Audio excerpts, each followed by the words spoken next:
Patreon sponsor review time again, and yeah, this one is a bit of an oddity. As older viewers of mine may remember, I used to review Tokusatsu series, primarily Henshin Hero stuff produced by Toei. For those who have still not gotten the memo 3 years later, and yes, I am still asked about this to this day, I stopped because I got death threats after I began accurately predicting the entirety of the awful content of Kamen Rider Z-O from just its first episodes, and being just completely fed up at that point with Toei yanking my videos down despite them being fair use and advertising for their content. Misconduct I've learned about the company since then has not in any way endeared me to ever going back either, nor trying to replace the videos they have taken down for those who still see incomplete playlists. Ironically, after I stopped doing Tokusatsu videos, both Mill Creek and Bluefin began more proper distribution of Toku content, with Mill Creek's partnership with Subaraya to distribute Ultraman, and Bluefin shoving it in Toei's face that, hey, there's a market for your stuff, maybe let's actually make money from them instead of making bad shows that lose you money. But Toei's idiocy is neither here nor there in regards to what we're talking about today, beyond the fact that it's a Sentai send-up video game. The Wonderful 101, developed by Platinum Games, is a video game that puts you in charge of your own Super Sentai-styled superhero team of 100 heroes, and in a style many older gamers probably recognize, with its visual design echoing the mid-2000s Henshin Hero send-up game Beautiful Joe. And that makes hilarious sense as both games were developed and directed by the quirky but socially awkward Hideki Kamiya. Hideki Kamiya has his own direct connection to the Tokusatsu sphere of influence beyond just being into all types of nerdy pop culture that informs his hand in game development. And that connection is to Noboru Sugimura, the writer of the Sentai series Zyuranger, Dairanger, Kakuranger, and O-Ranger, before Toei's misconduct towards him made him jump ship and be snatched up by Capcom and Kamiya himself. See, Kamiya got his major start in the video game industry working on the first Resident Evil game, and development of the second was so screwed over by Capcom that Kamiya not only was put in a significant position developing it, but in charge over the development team that was made up of mostly newbies. And he was the one that recruited Noboru Sugimura to write the game from a completely unworkable premise into the video game classic that it is today. The two men would collaborate on more works for Capcom after that. An example, Devil May Cry exists thanks to them. That franchise was jump-started thanks to Sugimura's passion about a bunch of nerdy stuff, meshing well with Kamiya's design and directorial sense. While they would separate and do solo works from there, from what I've found, they've always spoke highly of each other and acted as if they were on the same wavelength in their collaborative efforts. And eventually their common works would end when Sugimura died of heart failure in 2005. And Kamiya would leave Capcom and form Platinum Games Studios alongside other Capcom developers Shinji Mikami and Atsushi Inaba not long after that. Which struck immediately due to their history of successful productions a 4-game development deal with Sega, consisting of Mad World, Bayonetta, Infinite Space, and Vanquish. And sadly, they were not the most successfully marketed. Bayonetta, however, due to it acting as a spiritual successor in many ways to the Devil May Cry series, was successful enough on its own that it allowed for them to strike another game development deal with Nintendo, resulting in content for the Wii U that resulted in this game. And I bring all this up as, well, The Wonderful 101 wears its influence on its sleeve, and I kind of feel that it was done in spiritual honor of Kamiya's friendship with Sugimura, as this feels like something Sugimura would have written. Now, The Wonderful 101 actually had a mediocre reception on the Wii U, primarily due to the console's lacking sales, leading to it being overlooked in the bigger gaming markets. It took Platinum Games creating a Kickstarter to finance the development of the Nintendo Switch port I'm playing, and that port comes with its own problems. Let's get this out of the way. Platinum Games, while they are well designed, are also well known for the fact that their games have an extreme learning curve to them to be able to get good at them due to the mechanics they frequently implement. This is the source to their frequent mixed reception among gamers. Many of them become just frustrated and avoid them, not because they aren't good, but that learning curve for the mechanics just being something many cannot get past. Especially as it often ties itself directly into QuickTime events. And if you're not aware, people legitimately hate QuickTime events. Onto the game itself. Earth is under the alien invasion of the Geth Jerk. In no way related to Legion or the Quarian-developed Geth of Mass Effect. Let's just get that out of the way. With their efforts only slowed by the development of a planetary shield and the development of Sentinel, ordinary civilians recruited and trained to wield magnificent power by donning the Wonder Mask to become members of the Wonderful 101. Our protagonist, Wonder Red, is the newest of these recruits, a no-nonsense man able to shape the power of wonder into a gigantic red fist of God. Unfortunately, he is not voiced by Ron Perlman, with him getting his students, as his day job as a school teacher, to safety before engaging the forces of the enemy. He is quickly backed up by the arrogant Wonder Blue, who has a chip on his shoulder and is obsessed with his sword, Wonder Green, a French gunman that is a walking fat joke, Wonder Pink, voiced by Tara Strong, who is a boy-crazy dominatrix when it comes to anti-heroes, Wonder Yellow, a literal coward that wields a hammer, Wonder White, voiced by Yuri Lowenthal, who is a ninja weeaboo, with Yuri relatedly doing a just plain horrible Japanese accent for the character. I'd call it almost racist, but Platinum Games had a hand in localization, so they were apparently okay with it. It still feels real cringy, though. With White likewise using claws to attack with, and Wonder Black, a gamer that bombs things. These guys are recruited to the team every 3 levels or so, with each set of 3 stages playing out as episodic arcs, with the first stage of a set introducing the situation and being heavy on the story setup, the second part the follow-up where character and story advancement happens, and the third a dedicated boss battle that, man, do they get wild. As each new member of the main Wonder team is introduced, inevitably their unique skills are then a big part of the working mechanics of that level to learn the mechanics of the character, and to get you used to hot-swapping between them and their varied empowerments. Which is also where that learning curve problem with Platinum Games comes into play. See, one of the big mechanics of the game is collecting for yourself a full Sentai team. On top of this core team, you gain access to temporary heroes and even transform civilians into support heroes to assist you. This is done through a mechanic known as Unite Morph, where the main hero active can extend their own powers and transform non-enemy characters in the environment into a pseudo-powered form, and then further transform them into a powered form or weapon based on the needs of the hero, or as an augmentation of their preferred weapon. You can form them into a bulbous barrier, make bridges and ladders, use them to reassemble missing pieces of constructs. It's a cool system as you're not actually transmuting them, but their bodies being used as a conduit for an energy projection technology that fills in the gaps to these things. It is super versatile, and over time becomes natural to look for the visual cues among the environment for what creates them, which allows you to traverse the map in pretty creative ways. The more secondary heroes you collect from searching for them in the environment, the stronger your base level for these abilities is, with it being further augmented by you saving civilians for a level temporary enhancement and augmentation beyond that. The problem is, this mechanic, it was designed exclusively for use with a touchscreen, since it was originally a Wii U game. And you don't have a touchscreen to use when you're playing this on a Nintendo Switch that is docked to the TV dock, as I had to when recording the footage. The way the mechanic works is you have to draw shapes and connect lines to actually get the Unite Morph and hero swapping mechanic to work. And it only really works if you make use of a touchscreen to draw them on screen. Sure, it starts off with easy shapes. Wonder Red gets his fist from drawing circles, Wonder Blue's sword is a line, Green by drawing a short line and then angling it to make a gun, but over time it just gets more difficult. Wonder Pink and White are both done by drawing squiggles, Pink with a curved squiggle and White with sharp angles. Wonder Yellow is done by drawing an arc, and Black by a 6, and it is very frustrating to draw all 4 of these. You get a later recruitable by drawing a heart, which weather is created by a line, stopping and then going again, with the second of the 2 by doing the same, but angling the second line. And the final one is trying to draw an Infinity 8 while blind.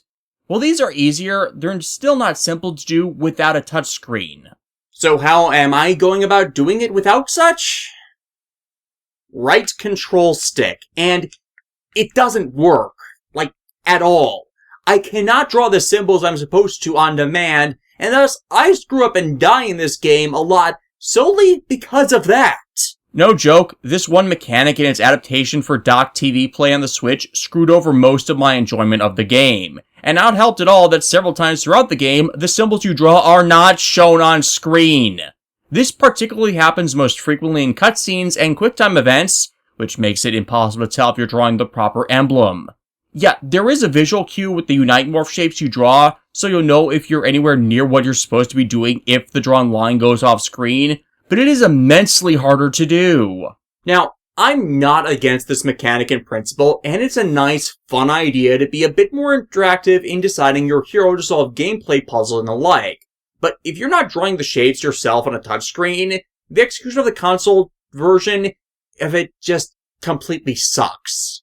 Like, I've experienced far worse adaptations of touch control mechanics such as those in, well, Star Fox Command, and a lot of early Nintendo DS games had this sort of problem.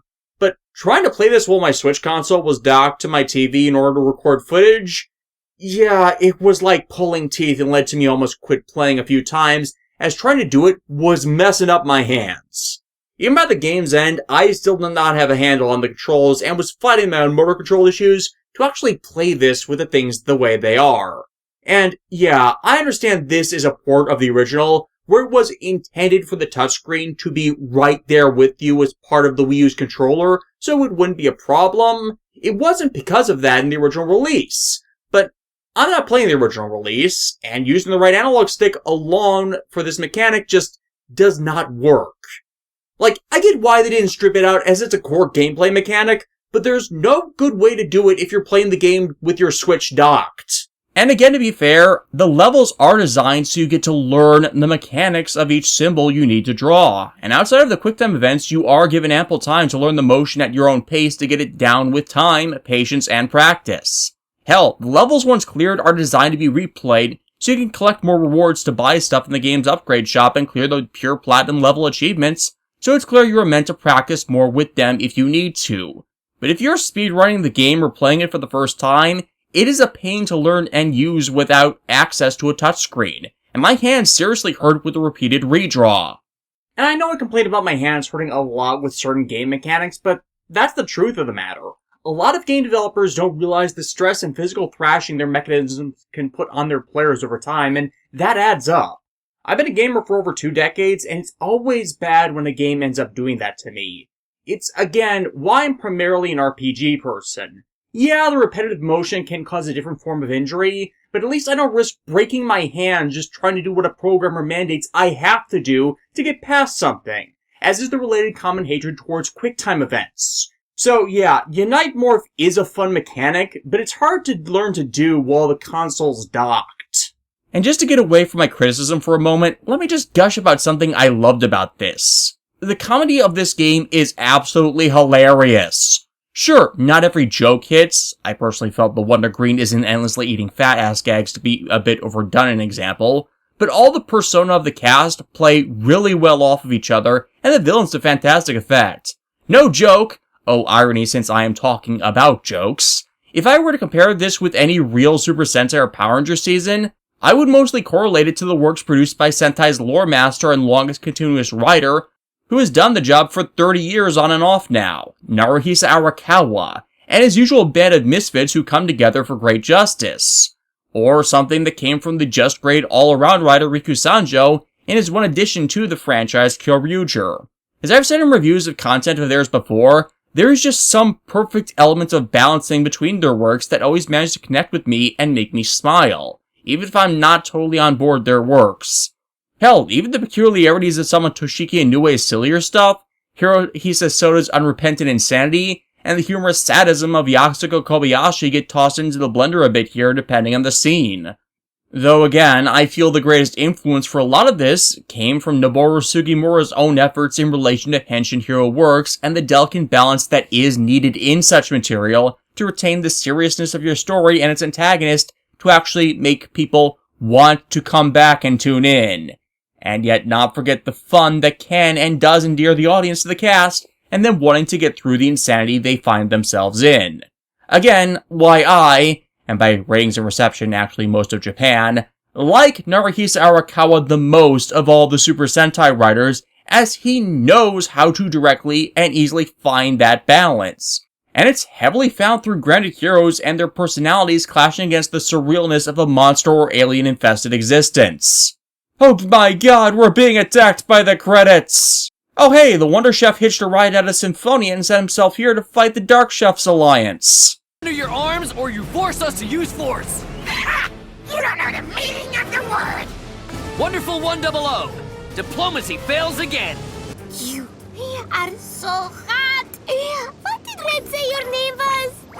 Oh no. Pink, snap out of it already. Stay out of this, you D-list wannabe actor first-year fencing school dropout! D-list? Hate to say it, boys, but I don't think you meet the height requirements for this ride.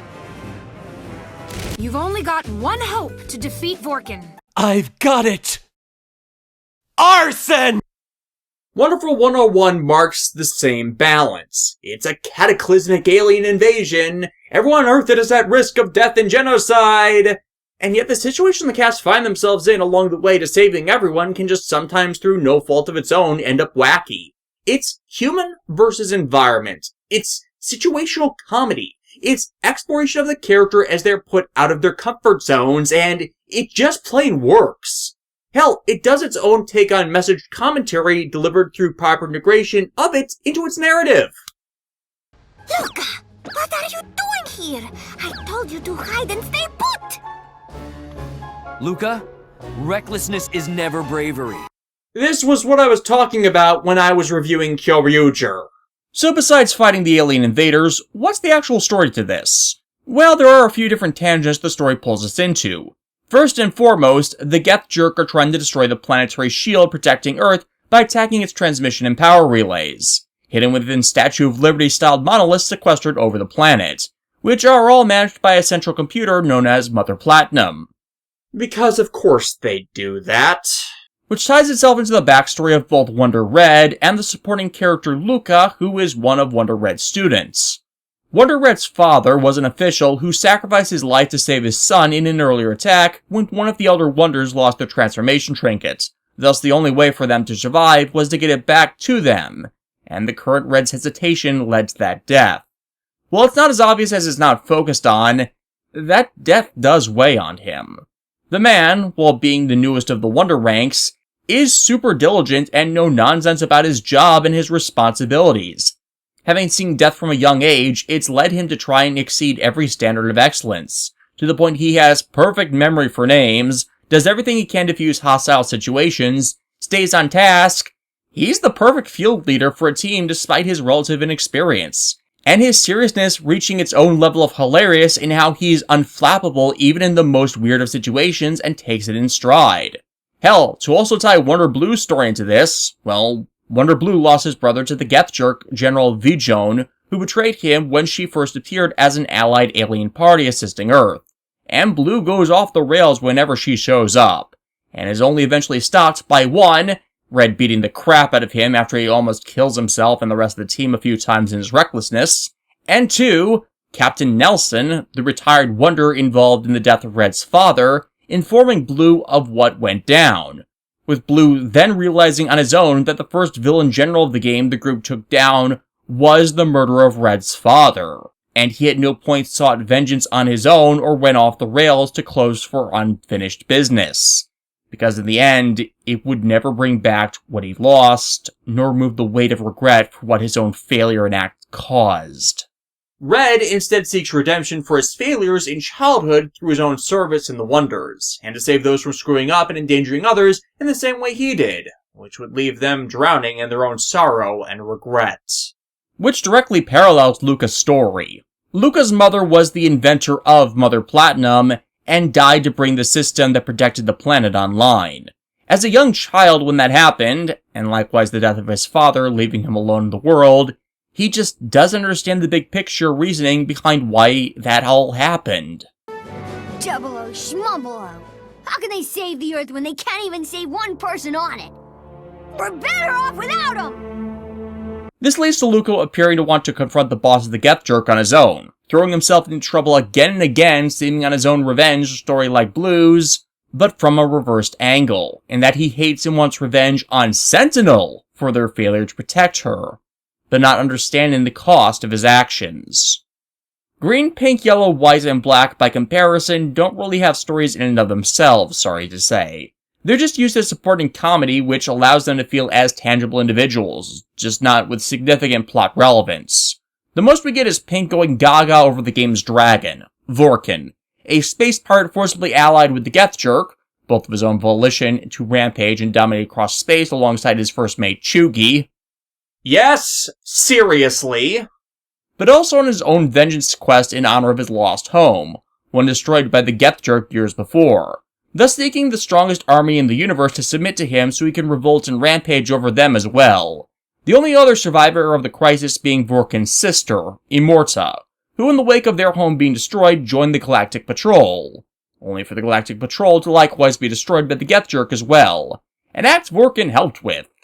Vorkin and Chugi, while likewise contrasting against Red, Blue, and Luca in the varied ways people can deal with death and drama, both in healthy and poor outlets among them, thus act as interim, good-natured rival antagonists trying to beat the Wonders to make them join him, with them not entirely being with the Geth Jerk, but their own errant faction, with it eventually being revealed that one of the Geth Jerk generals placed a controlled nanite virus in his system that had him enslaved to their cause. So while he rebelled in his own way, he was ultimately their ally, and did a lot of evil things with a smile on his face, as he had legitimately lost his way. But eventually he becomes an ally of the team in the game's final stages, after the Wonders end up having to pull off a fantastic voyage and miniaturize themselves to fight inside his body to get the nanite virus out of him, at least before the shrinking process times out and they have to return to normal size. Where's the nanobioweapon?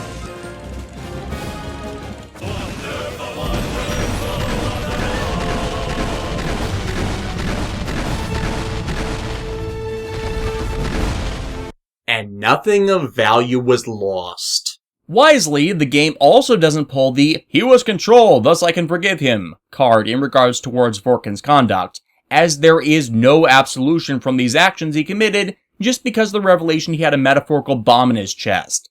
He legitimately enjoyed what he did when he lost his way, and Immorta even at the game's end is not ready to just call it a clean slate after it's all done. But with the confrontation, it at least puts him on a path to amending his ways and making up for it in the future.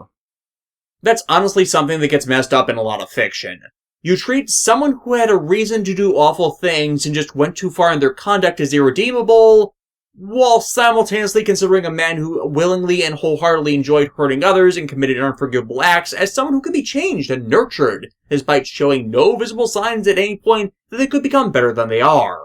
The two positions are entirely reversed from what they should be, and it's baffling that's done so much that way, as it very rarely works without breaking the story and alienating the audience, as opposed to the reverse of the one who screwed up and went too far is redeemable. The one who enthusiastically acted with actual malice is not. Like, I can only name about a half dozen incidents where it does, and the ones that do all have there be invoked some kind of impetus for their change, not present originally, or otherwise changes perception of the latter characterization and expands on it to actually being a case of the former. So really, there aren't even exceptions to the rule, but shifting the rule set so the original wrong circumstances for it no longer applies. Unless they don't even bother to do that. But yeah, after this diversion, it's back to the Luca plot, him in possession of a control device that would shut down the shields and allow the Geth Jerk to destroy Mother Platinum, which is literally the Platinum Games logo. I mean, if you're gonna do it, might as well go all in. Hell, make it go one step further and make it a JoJo's reference. Star Platinum, the world!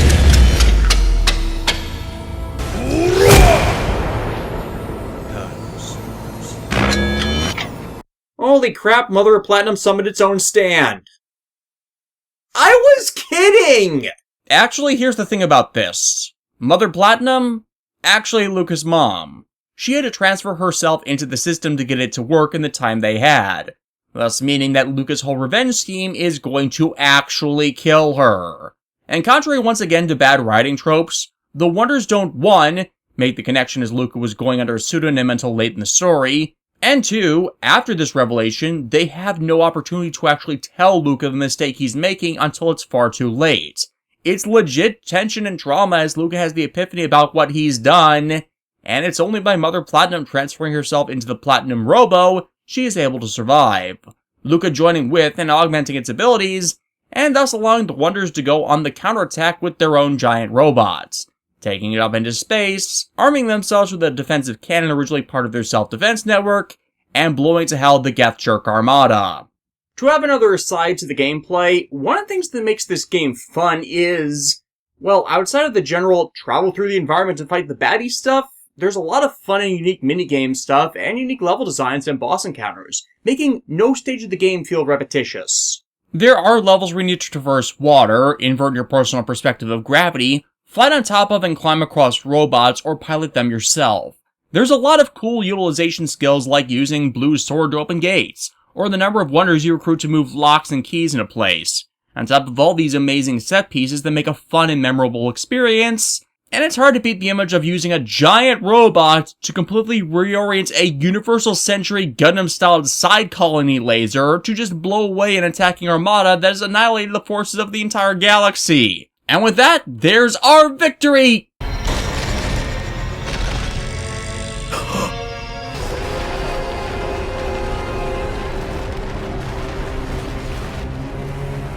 The Death Star? Really? And what? Is whatever is at its core of it voiced by, who's missing from this that's usually attached to something in this manner? Steve Bloom? Pitiful human. Still you fail to grasp the severity of your situation. Huh. Shot in the dark. As you'd expect, this gets epic as, charging the forces leads to everyone jumping ship out of the Platinum Robo and into the Geth Jerk's giant robots you had been fighting frequently throughout the game's previous stages, allowing you to unite morph constructs that, scale-wise, are the size of cities. Again, these are amazing cinematic set pieces to play through, and I don't even care about the quick time integration for some of these, as it's just so epic to be part of them.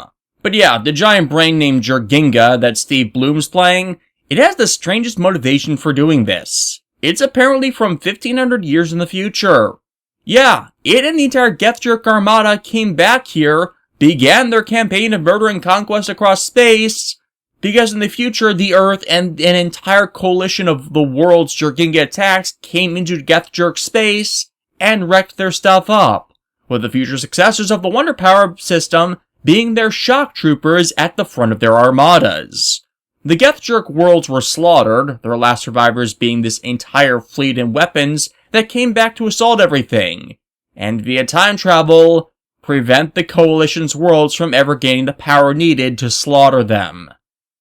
Or, as can be assumed by the fact that coming back in time and doing all this destruction in the past didn't erase you in a puff of logic, that Interplanetary Coalition only formed because of the Geth Jerk sending these forces back. Thus, you're stuck in a causality loop of your own actions, causing the survivors of the conflict to ally, and then seek out to destroy your homes in fear of them all doing it again. See, with time travel, you need to look at something from two perspectives. The series of events that first cause you to time travel, and also how those events look in a full, linear perspective of time. The formation of this interstellar coalition, and it being even more evil than those who are card-carrying members of the Revenge Society, does not make sense unless you factor in the linear view. And again, let's repeat that linear view with the Geth Jerk invasion factored into it. Society across space is peaceful, the Geth Jerk attack, the Geth Jerk slaughter indiscriminately countless worlds. Countless worlds are left shattered and broken. The Geth Jerk are defeated. The world that defeated them, Earth, reaches out to the other broken worlds. They ally. They rebuild. Fearing another Geth Jerk attack upon them, the allied worlds would logically become paranoid against another attack and militarize. Time passes. The allied worlds find the Geth Jerk space and have reference to in their history the horror stories and recordings from 1500 years ago when they were last encountered. What do you think then happens? Because if the story is structured in such a way that makes this a causality loop, the Geth Jerk's actions are then the reasons why they would then be annihilated. This is actually why you have to look at it from a linear perspective and not a timey-wimey ball of string viewpoint when discussing a time travel story is actually really important, as sometimes the characters that are being positioned as the heroes of it, when looked at from this viewpoint, are the actual bad guys of their story, as they are the cause that then leads to the malicious effects that follow, and are thus worse than those who are positioned as the villains in their story. That's certainly what happened with Kamen Rider ZO, where from its first episode, you use the linear model, and its protagonist is actually the villain causing all of these horrors and everything bad that happens, as they enable or cause the actions behind the reasons why the villains do what they are. It's another reason why Japanese media, as a whole, is really awful with their use of the time travel story device. They keep doing that, and yet are oblivious to the reality of them doing it. And again, assuming this is a paradox-correcting timeline that didn't try to do the stupid Star Trek 2009, oh, he time-traveled into an alternate universe so nothing they do affects the future, this is what Jorginga has done and caused. His own revenge for the destruction of his race will in fact be causing that exact genocide from all given and available evidence. It is literally the plot of Kamen Rider ZO. I'm not saying that the future coalition couldn't have gone rogue or corrupt all of it on its own, but we have only the word of a malicious entity that's been committing a campaign of genocide across space for years now. We have no reason to take its word for it, nor do we have real context to what started this all in the future from an independent source. I kinda want to pull a mic drop on this guy and see the reason you suck speech delivered in the story to utterly break the mind of this giant brain. But sadly, Wonder Red is not the kind of guy to pull the reason you suck speech, so we get gypped. Oddly enough, the future Wonder Mask Jorginga pulls out, yeah, funny coincidence, it kind of looks like the transformation device of Ultraman Tragear, a character not introduced until Ultraman Rube in 2018, 5 years after the game was originally released for the Wii U. Funny old world like that. It still works though, as instead of that, we get an echoing of the situation where Wonder Red lost his father in the current time between Red and Luca. Only with everything that's happened and Luca having learned from his mistakes, he achieves what Red as a kid could not, and thus reaffirms Red's own purpose as a hero in preventing that same tragedy from repeating itself. And just in time to beat the crap out of the Wonder Power-infused Jorginga with the right hand of doom.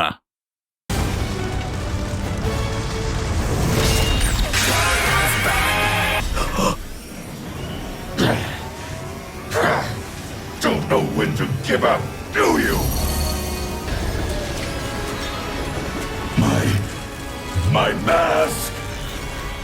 So we blow up the brain, but since it's such a terrible thing to waste, Jorginga has backups all over the Death Star, and using future wonder power, he transforms this thing as if it were Unicron, and we have one last brawl against his planet killer form, ending all with Star Platinum the World Robo Shooting Formation! Unite, charge!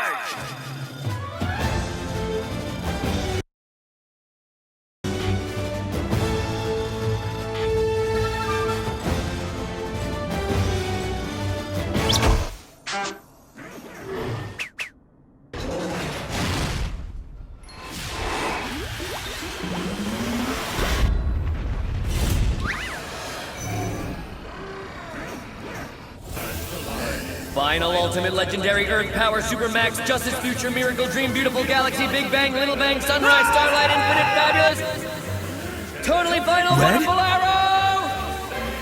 Red?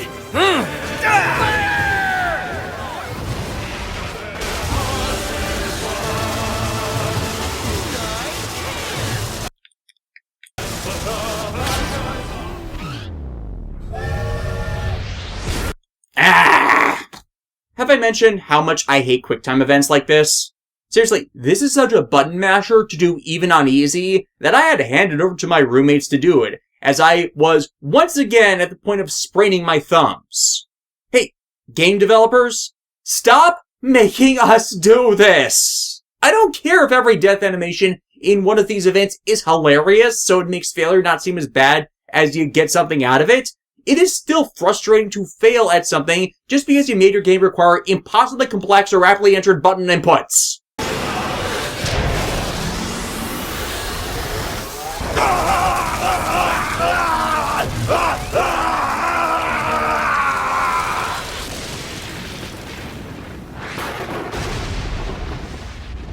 But yeah, Jurgingen and the Gethjerk are dead, every major plot from the game is resolved, but as there's still evil in the universe and there's a void of bad guy that needs filling, the wonderful 100's work is never done. But this time, it's not just 100. As in repentance for his misdeeds, Luca joins them all, as member 101. The Wonderful 101 is good, with its only real problem being a game mechanic that wasn't the best implemented in its Switch port, and the general problem that comes with QuickTime events. I'm not gonna fault it for those. And yeah, beyond that difficulty that overshadowed every other element of the game into almost hating the entire game as a result, I honestly had fun with everything else, and I think that's just a general problem with games from Platinum Games. If you can get past the learning curve of their mechanics, you'll have a fantastic and fun time. But if you can't, it's entirely experience-breaking and you'll end up hating everything unfairly. The story is solid, the characters, as I said repeatedly, are endearing, there's a tangible, workable, and developed story arc here, and the set pieces and explorable environment are great. If you own a Wii U and can find a copy, I'd honestly recommend that version with the issues I had with the Switch port. Or if you can only find it for the Switch, well, you have to play it exclusively in the handheld mode so you can use the touchscreen. That should hopefully get you around what was an experience breaker for me in all this, and I'll have to replay with my Switch in handheld mode at some point to see if it really will improve that for me. And as I do want to play through the story again, as I did enjoy it. But for now, I've got more Super Robot and other Henshin hero shenanigans to focus my time working on. I'm Shinta, and I'll see you all next time.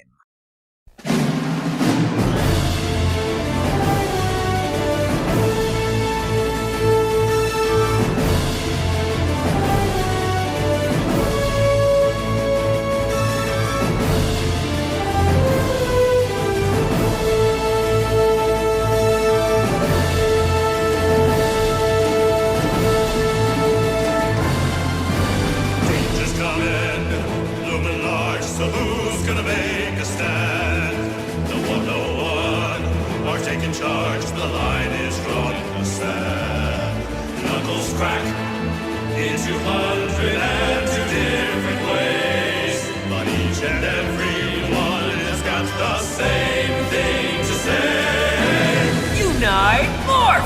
Because their hearts beat as one. Unite,